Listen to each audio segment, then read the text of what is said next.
are formerly incarcerated alumni, not just Lee College. This year, one other college is represented, but most of the time we have students who were incarcerated and attended any of the Texas programs, Alvin Community College, Trinity Valley, University of Houston.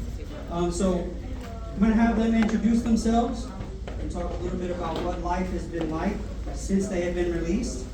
And then I have a couple of questions for each of them about the value of education. What kind of value do they see in the education that they receive, whether it's been beneficial to them in any way.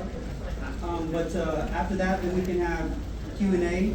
This is usually one of the more interesting parts of the day where everybody gets to see the results of what we do as correctional educators.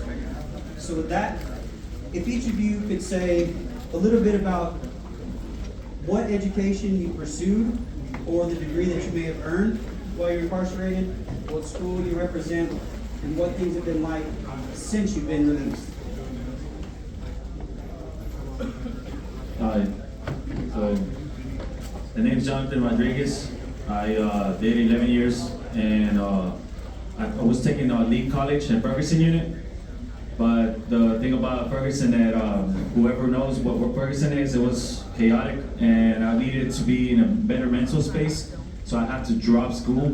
But I was taking associates for business management, and the little bit that I did take, which I have a few teachers here that actually noticed me. I took it upon myself to start running a paintball field, and I used the education that I did have. So for those who actually have finished it, I can imagine what they're doing. What was the other question? Yeah, just what has life been like since you've been out? So you talked about the paintball. So life has been really good. I work for a collective action for youth. It's a nonprofit, and I am one of the few in Houston. We're called Credible Messengers. It's actually nationwide, but we're the pioneers of it. We're basically like caseworkers, and we help the youth.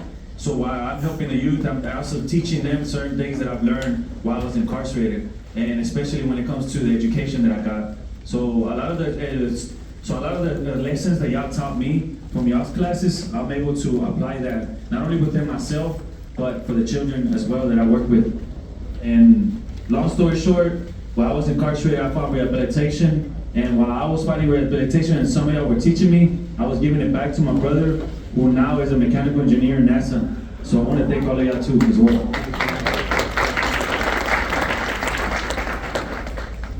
Yeah, one of the things that seems to be a common thread when talking to at least the men who are incarcerated, when they talk about things they want to do upon release outside of just getting a job, is usually helping the youth. Many of them say they want to do something like mentor the youth to keep them from being in the spots that they're in now. And so over the years, many people I've met who are incarcerated say that that's what they want to do, but very few have actually gotten out and done it. And so Johnny is one of those people who is now helping the youth in an official capacity. We also have Jose is in the audience somewhere who's helped you quite a bit as well. There he goes. So yeah, just applause for that, helping the youth. All right, Pedro. So my name is Pedro Camaras, and I did 13 years. And in prison, I pursued my bachelor's degree, and I'm proud to say that Vernon was actually my first professor who taught me all about research. And I've been implementing everything he taught me ever since then. But nevertheless, I got my degree in biblical studies from Southwestern, and then for 6 years, I served as a Texas field minister. 2 years today, I was released. And so what life has been like for me is that I've been navigating the challenges of reentry. I'm actually a student here enrolled at in the master's program at the sociology department at SAM. And so I'm still pursuing my higher education. But my first paper was on the net of what parolees face when they're re-enter society, and furthermore, what makes a successful parolee successful. And so I'm standing here today living that life as many of us are, navigating these challenges, trying to overcome them. Thank you. Yeah, it's really interesting. I met Pedro in 2012, so over 10 years ago, and to see that him walk through his bachelor's degree, serve out in TDCJ on several different units as a field minister, and to now be out for 2 years and doing well as a grad student, it's really amazing. And I like to do whatever reference letters I can for him to get him into programs So he's really doing amazing work. Lance? Hi, my name is Lance Palermo. I graduated Lee College 2017 at the Luther campus. And after that time, I continued to work at Lee College as a peer tutor. Stayed on until 2022 where I was transferred, completed a program and was released in June of 23. And after that, upon release, I got a job working with State Farm Insurance. I thought I should have worn my shirt today. I could have worn it then. Not really. I don't wear it out in public. I learned the hard way. I wore it in HEB one time. It was a horrible experience. Although I still told people what they were asking for. It's on aisle 11. It's on work. But no, it's been a rewarding experience. I completed the business management degree. I also continued education, received a bachelor's degree in theology, and then started a master's degree. And every step along the way, Lee College helped me. The professors helped me. They supplied me with resources. They offered to proctor some of my exams. And it was just really beneficial to me in my educational journey. After release, I finished my degree, my MBA through Adams State, and I had to reapply because I was no longer an incarcerated student. I was an actual student. So Lee College didn't stop. So I had to get 2 letters of recommendation to be entered in the program. So I reached out to 2 professors that I had worked with in the past, and they were more than willing to write those letters for me. So, you know, Lee College has just gone above and beyond in my journey, not just in prison, but actually transitioning out. Also in that time, just trying to get involved in my church. Just moved, relocated to the Katy area. I'm originally from Beaumont, so just getting involved, getting more involved in the local churches there, applying for ministry, you know, and for a long time I just was reluctant because of my background, but, you know, I just finally stopped allowing that fear to control my life. And, you know, I mean, I still have problems, but when I start feeling down on myself, I just always remind myself, you know, the problems I have today are really good problems to have, and a lot better than the ones I used to have. And I'm coaching Little League Baseball. Go Rockies. Got roped into being a head coach. Won our second game last night. Guys were pumped up. So it's just, it's been a great ride. It's been a great experience. And, you know, I couldn't have done it without education, because education kind of really taught me to face those fears. You know, before, when I'd gotten in trouble, anytime anything got hard, I just ran away from it or I quit. And education taught me that when you start something, you need to see it through to its completion. And, you know, I just thank Lee College. I thank the professors and the faculty, because I wouldn't be sitting here without y'all. So one thing Lance didn't mention, he's actually applied to be an adjunct professor for Adams State University in their prison program in Colorado. So both he and then when Pedro finishes his master's degree, hope to get both of these guys actually teaching back in the prison system and giving back. So that's something that I hope to help them see to fruition. The other thing you mentioned about being coach in Little League, so we have another former student who did like 22 years or something, is very successful in business, and he's also a Little League, girls Little League soccer coach. So that's one of the things that you hardly ever hear, is what we could call like civic engagement, what the students are doing upon release out in the community, whether it's in their churches or with the youth in different ways, and a lot of our students are actually involved in those ways, so it's always great to hear that. So that's it. Peter? Hello, my name is Peter Scander, and I myself was once Luther unit with Lance here. He was actually my tutor on that, so thanks, Lance. I graduated, I did a dual degree. I have Associate Applied Science in Business Management and Horticulture. I'm an Alpha Beta Gamma alumni as well. And Lee College was something that changed my life. Before, I didn't have anything to do, so I was just really bored, so I was just kind of walking around aimlessly with no goals, passion. But whenever I started Lee College, I seen the potential that it had actually upon release, and the teachers were there every step of the way to help me, challenge me, and correct me when I was not acting right. So I appreciate all the teachers who were there for us, and mentally and really just, all around, they helped us. Especially at times, the CO didn't want to let us out of the dorms for whatever reason. Having Mr. Normington or whoever, Mr. Carew, call down there and they'll make sure we get to class. And that was a big thank you, because we did not want to stay in the dorm. We wanted to leave and be in class. Right now, I got out in October this last year, so it'll be almost 1 year since I've been out. I'm also a director with Texas Secure. That happened in January of this year, and that's a nonprofit agency. I'm over there if you want to learn more. But I've been working several jobs. First, I was a roof contractor with Excel Construction Group. I left that, and then I went to Cyber Oil and Gas. I was account executive. That's still in sales, and I left that. I decided to leave the sales world. I found it challenging my moral compass, so I decided just to let it go. Right now, I'm working in Wabash, and actually, me and the HR lady is trying to come together and work hand in hand so we can give guys better employment when they get out, good starting rate and everything. And I'm excited to be here, and education has definitely changed my perspective on life.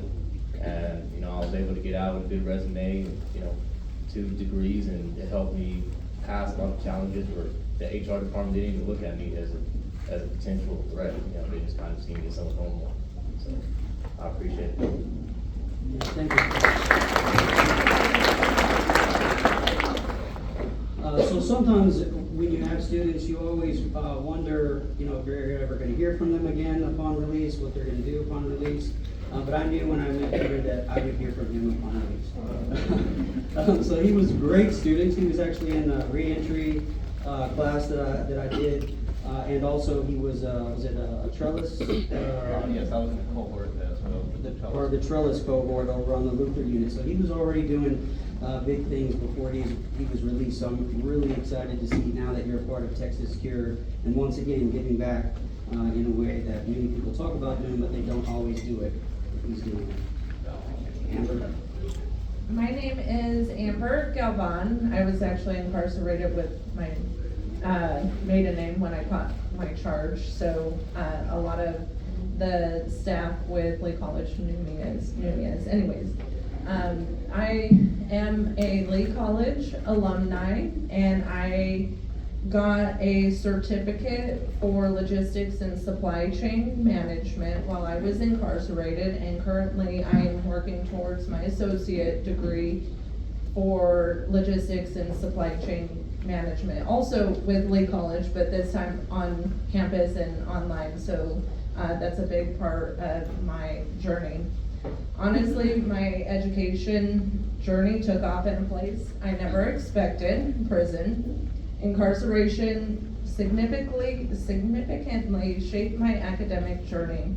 Before being incarcerated, I was what you call a high-risk student, meaning I didn't have much access to higher education. I have long wanted to take college classes, and I didn't have the time, the resources, or even know where to start. I was already burdened with student loans from 20 years ago in my teenage years, which made everything feel out of reach.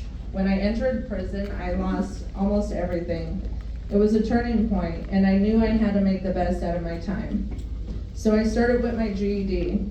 It had been a goal for a long time, and finally earning it, I felt like I had taken control of my life again. This was one of the best decisions I have ever made. It was empowering. Coming from a background of abuse, I had always been told I wasn't worth much, and I was determined to prove the narrative wrong.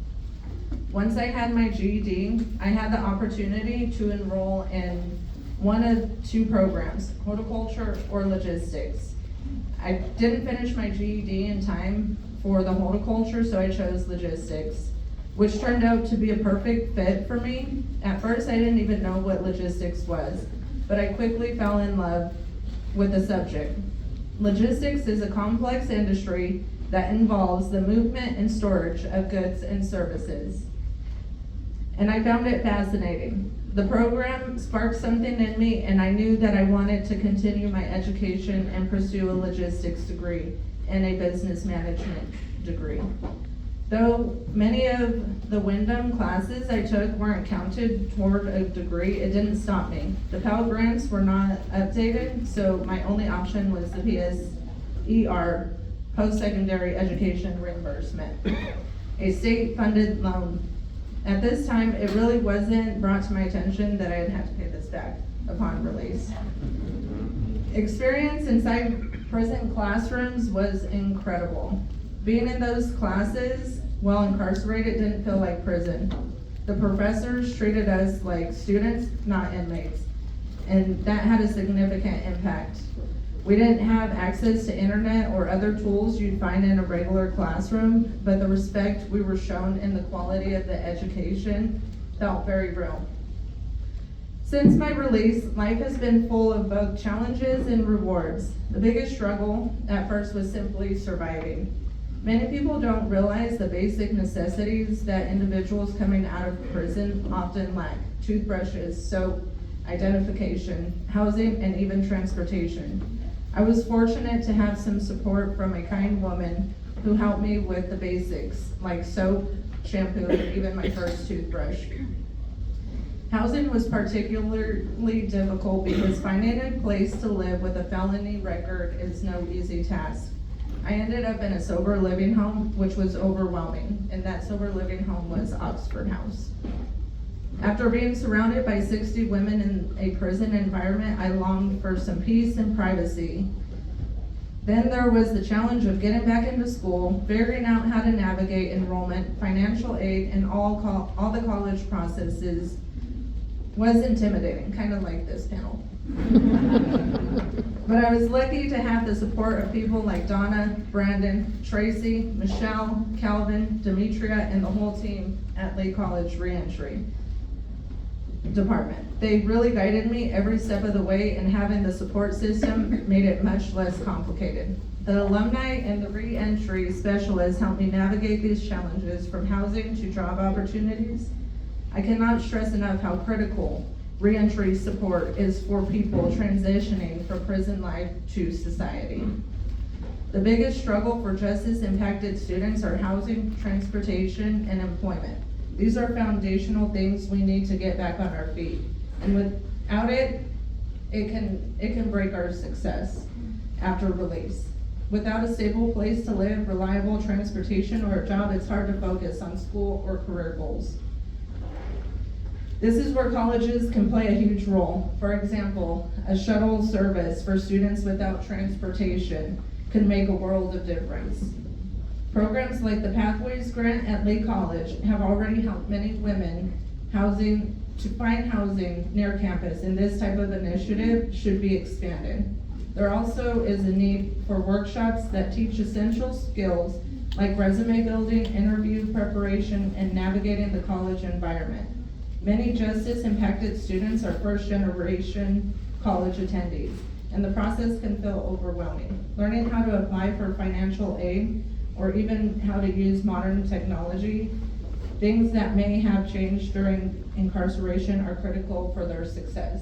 I was very lucky to already have a lot of these skills, so when I was released, I had a job in a trucking company, which is in logistics, and that's a roughneck type of environment. You have to have very tough skin, but now I work for a distribution company that sells aircraft spare parts for engines, and it fits right in with the courses that I took in logistics and supply chain management.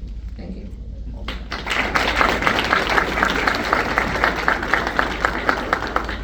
So, Lee college started offering educational courses to the women, like 4 years ago, 3 or 4 years ago, not too long ago. So compared to the length of time they've been offering courses to the men is vastly different. And so we have a much smaller population of female students who have been released and are participating in our alumni support groups and our alumni programs and showing up to things like this. And so we're always trying to encourage the women to, whenever you get out, be in touch so that we can help you, walk through this journey. And Amber has been, in the last year and a half, especially the last year, I guess, since last year was her first time at this conference, she's been like a bedrock for the women's groups. And, faithfully attending all the weekly support groups. She doesn't have to, but she still log in from work. Just so she can be on there so that when other women are on the call, maybe who just got out, she can explain to them all of the things that she went through, give them the kind of advice that we were there to help her with. So she's been, involved in everything in the last year and a half, and has really come out of her shell and support not only of us, but just wanting to give back to the community. So we really hope more and more women who get out can continue to be a part of what we're doing, just like Amber has. So thank you for that, Amber.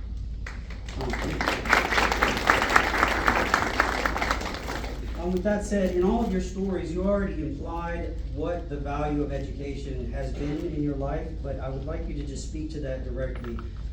For people who are incarcerated, how significant or important is it for them to have access to college level education? So I started asking myself while I was incarcerated, I started doing my own self-survey. I started asking the guys that have been 2, 3, 4, 5 times in. So I started asking them, like, what is wrong? Like, what happened? What went wrong? And it boiled down to, I went back to what I knew. So I told myself, then I need to learn something new. And we all need to learn something new. Because a lot of times they put themselves in a freezing tube where they're watching TV all day, they're, whether it's sports, movies, or playing board games, not really growing. It's just arrestment, or what I call arrested development. They just stay at the same age that they went in. So I told myself I need to grow because I went in at 19. And I said, if I get out, which most likely I was gonna do my whole sentence, because I had an aggravated robbery. I said, if I come out in my 30s, I'm not gonna be 19. I said, first off, relationship-wise, no woman's gonna want me as a 19-year-old mindset. And then working-wise and opportunity-wise, how am I gonna sustain my life with a 19-year-old mindset? So I started educating myself through not only Elite College, but I started going to the library. I started going to different vocational classes. I started applying myself in every way and then hanging out with the right people. And I started just communing with people that would keep me accountable. They would tell me, hey, get your mind straight whenever I got distracted. But the importance of education was, it took me so far away while I was in there. But now that I'm out here and I face the challenges, I see different options. Most of the guys that didn't have that education, the only option is going back to what they knew. But now I told myself, how can I build more options with the education that I have? So now if I'm put under pressure, thanks to maintenance, I go back to work as an electrician. I know how to weld now. I know how to do mechanical, I working with engines because small engine repair in Robertson unit. Or Elite College that taught me the keeping accounting in my books whenever I started running my paintball field. So I started seeing different options. And that's what I apply to the children too, that there's more options than going to crime. There's more options than fighting that person that just messed you over.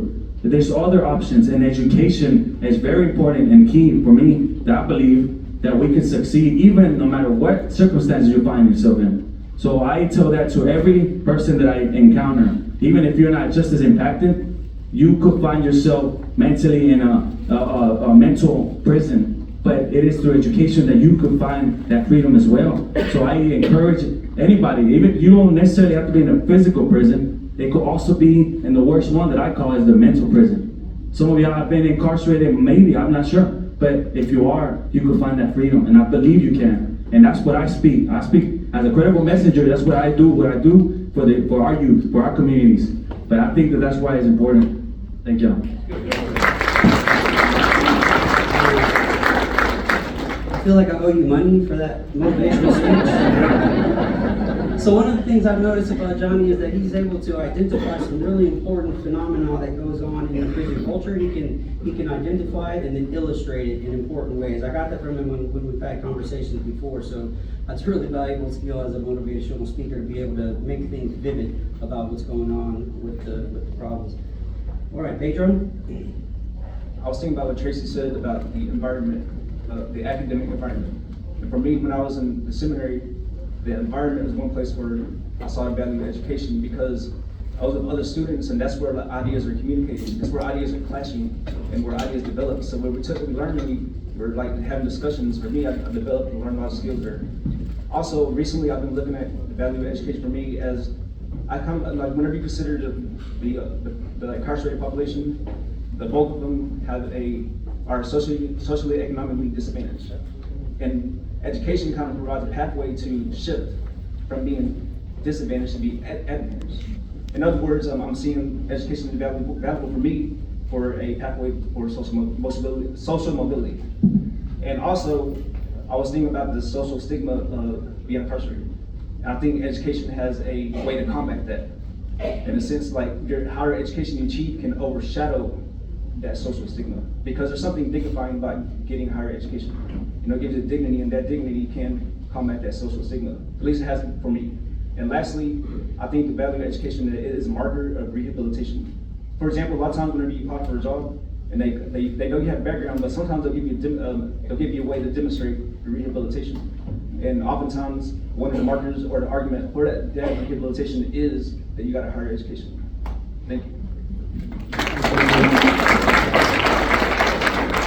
And you can see as a graduate student in sociology that these are the kind of things he's going to be writing and researching for the future. So looking forward to that.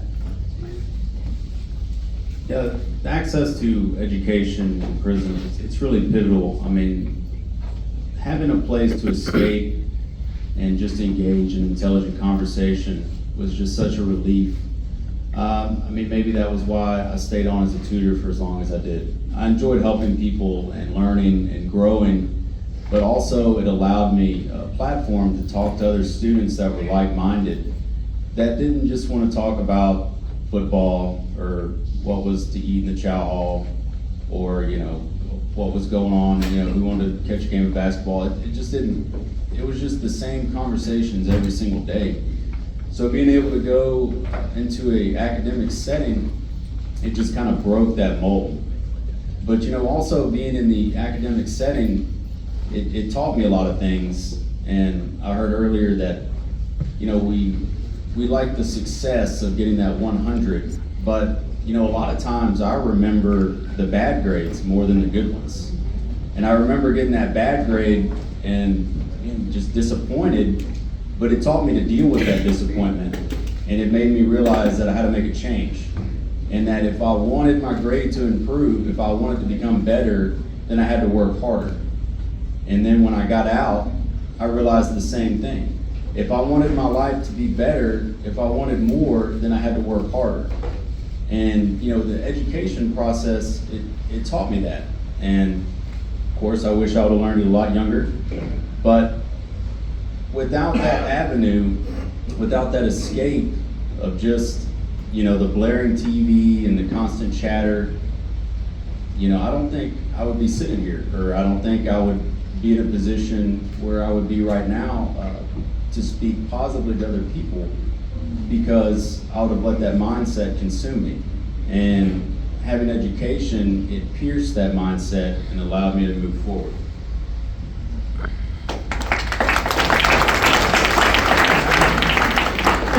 And I did want to make a comment about the fact that I think you were the tutor in the philosophy class at least like 3 times. And he would just sit in there just to sit in there. And the first time I met him, he was like, I'm not scheduled for this class, but can I be in the class? I said, sure, if the officers don't care, I don't care. Just so he could be in there and we could learn and have good conversations. So Lance has been on that journey for quite some time. Yes, the importance of higher education in the prison system. I definitely agree with everything that everybody said so far. I would just gonna say this. So in my last unit at Luther, there was this young man that always asked me, hey, what does that say? And I thought it was because he couldn't see anything. But then I saw him watching football, and I was like, I thought you can't see anything. He says, no, I just can't read. And I said, what do you mean you can't read? He said, I can't read. He said, I never learned how to read.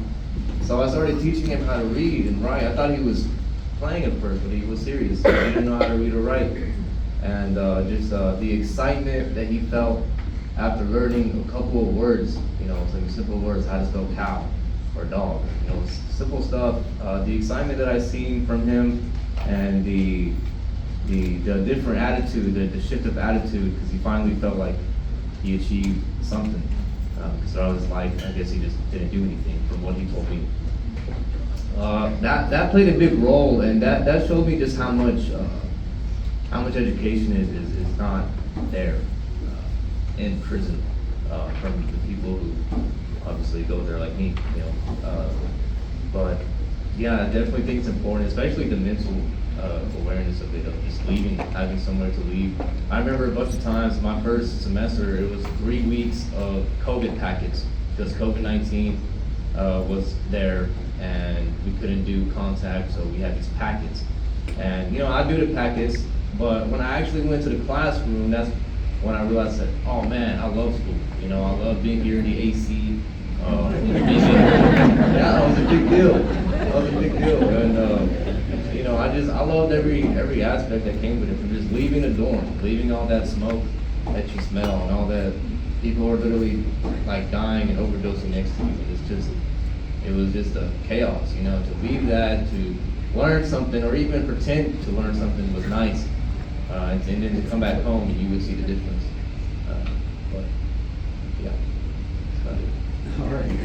Yeah, great. I'm so glad you brought up the literacy piece. So for those of us who are working in correctional education, we recognize the fact that there are a lot of people on the units who cannot read or cannot speak English. And if you are unfamiliar with the correctional environment, one of the things that naturally occurs, inevitably, almost without doubt, is that when other people begin to experience what it's like to become educated and be a part of the college environment, and their mind begins to transform, they just by default want to share it with others. So as correctional educators, it's not that we're just helping Johnny or Pedro or Lance.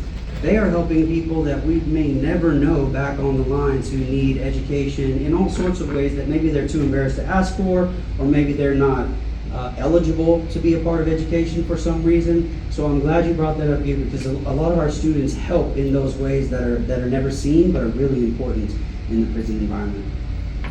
Amber? So what Peter said was, going to school to get the AC in Plain State, as the women know where a lot of those college courses are, that might be the initial reason why people join some of the classes, but really the education is such a benefit. How has it benefited me? It has absolutely transformed my life. One of the most significant changes has been in my confidence. I now have better critical thinking skills. I'm better at decision making and setting boundaries. These skills have strengthened my relationships with my family and allowed me to become a better mom, daughter, sister, friend, and person in general. Financially, I'm more secure than I ever was. The knowledge I gained from my logistics and business management classes has opened new career opportunities for me. I'm making more money than I ever did before, and I feel empowered to provide for my family in a way I couldn't before. But beyond financial benefits, my education has empowered me, and I now surround myself with people who lift me up and encourage my growth. I feel like I'm contributing to my community, and I'm passionate about helping other women like me find their way. I've connected with other women who have gone through similar struggles, and together we're lifting each other up. I can honestly say that pursuing higher education has been the best investment I have ever made in myself. There are many things in life that we often take for granted, especially when we don't have unwavering support from family. For me, being headstrong, persistent, and diligent are qualities I owe to my mother. Throughout my life, she's instilled these values in me, always pushing me to become the best version of myself. She has been by my side through every trial and tribulation, never once wavering in her love and dedication. Her strength, compassion, and persistence gave me a solid foundation, an advantage that carried me through some of the darkest times, including my incarceration and release. During those challenging moments, she made sure I not only had emotional support, but also the tools to succeed. I'm also deeply grateful for the incredible support I received from my re-entry specialists and the Lee College alumni. The community at Lee College is full of go-getters, people who truly understand the struggles we face because some of them are formerly incarcerated. Even those who haven't experienced incarceration themselves have dedicated their lives to compassion and understanding, offering support without judgment. What makes Lee College stand out is how far they go for each person they encounter, providing profound professional assistance no matter what the circumstance. There is a well-known saying, where there's a will, there's a way. Lee College embodies this philosophy, offering justice-impacted individuals the support they need to avoid returning to the system and encouraging them to pursue higher education. Their re-entry department sets the standard for colleges across the country, showing what's possible when education meets compassion. Personally, I faced my own struggles, but I recognize that my challenges were minimal compared to others in similar situations. I owe much of that to the resources and unwavering support provided by Lee College. I also want to express my deep gratitude for Ms. Henry, my professor in the logistics classes at Plain State Prison. Her passion for teaching logistics ignited a passion in me, and because of her, I developed a love for the field. I hope to pursue a bachelor's degree in logistics one day. The lessons throughout my life, combined with the support of my mother and the incredible community at Lee College, have shaped who I am today. Together, they ensured my success both during my time in prison and after my release. Watching my peers rise above their challenges and achieve their goals has been a powerful source of motivation for me as I work to reclaim my life. Learning that some of the re-entry specialists were once incarcerated themselves has deepened my trust in their guidance and shown me that I too can regain my place in society with dignity and respect. Lee College's success is largely due to its ability to bridge the divide between justice-impacted individuals and reformers working to create change.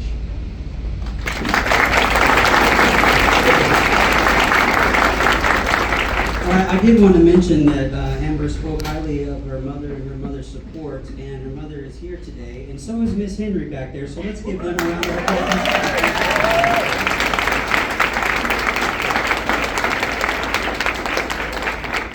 So there were so many things that were great there. In fact, Amber and I and some others are actually starting a book club, and our first book we're reading is about scientific research on happiness and well-being. So she's continuing that even beyond whatever she's doing in formal education, and so I really, really appreciate that. So with that, we don't have too much time because we ran over a little bit, but do we have some questions for our panelists? Correct? So each of you that have gone through the education, what more or what additional things can a college do to help you become more employable or successful upon release? Because not every degree is going to allow you to succeed. So if you were given an opportunity to change something or add something, what would that be? Did you all hear the question? Just repeat it real summarize. Yeah. I'm sorry, I didn't get it. So just to repeat again, each of you that have been through college, what can the college do or change in order to give you better employment opportunities upon release?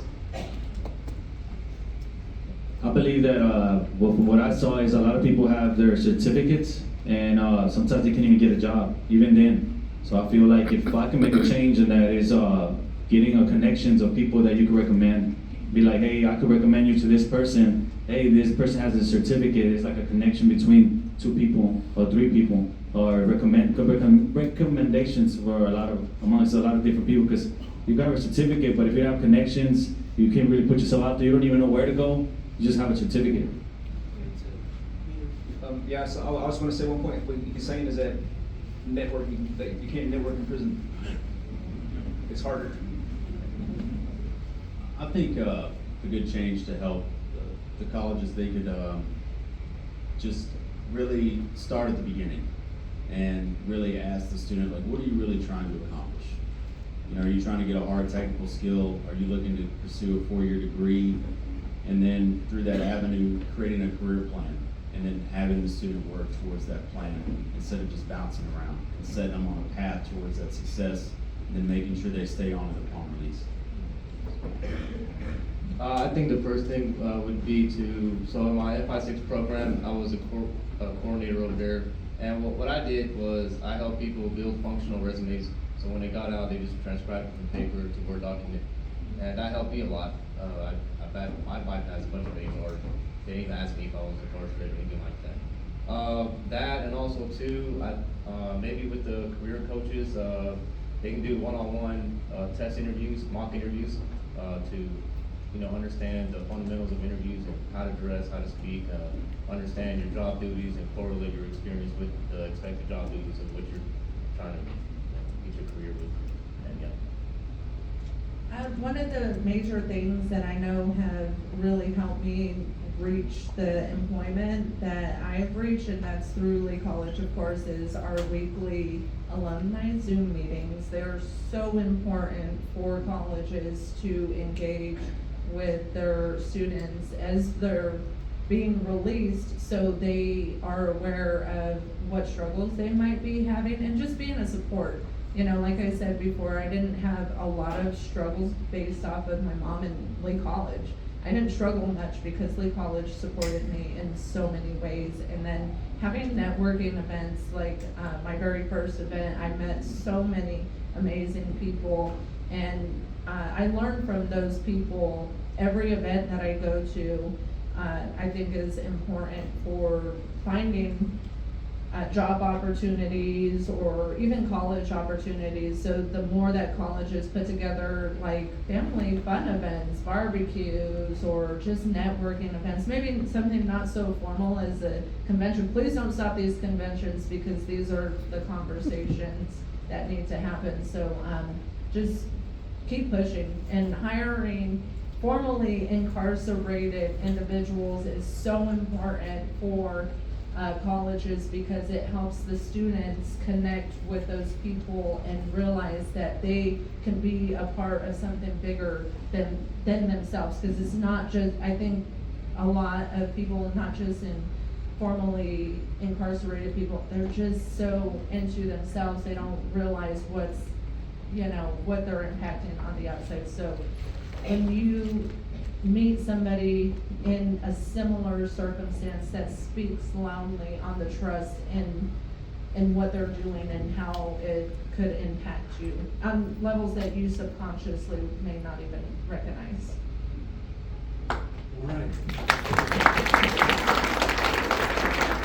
Well, we will not stop. This is a decade of impact, but we're just getting started. Well, we've got to move on to our next presentations. If you all give our change makers a great last round of applause.